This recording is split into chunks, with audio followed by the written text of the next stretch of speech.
set yang ketiga. Dan itu dia, Malaysia layak ke peringkat akhir. Eng Suyong menghadiahkan mata kemenangan buat Malaysia 3-0 di set yang ketiga. Dan itu dia, Malaysia layak ke peringkat akhir. Eng Suyong menghadiahkan mata kemenangan buat Malaysia 3-0 di set yang ketiga. Dan itu dia, Malaysia layak ke peringkat akhir.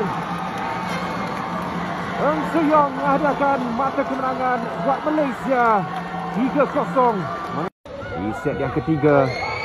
Dan itu dia, Malaysia layak ke peringkat akhir. Eng Suyong menghadiahkan mata kemenangan buat Malaysia 3-0 di set yang ketiga. Dan itu dia, Malaysia layak ke peringkat akhir. Eng Suyong menghadiahkan mata kemenangan buat Malaysia 3-0 di set yang ketiga. Dan itu dia, Malaysia layak ke peringkat akhir.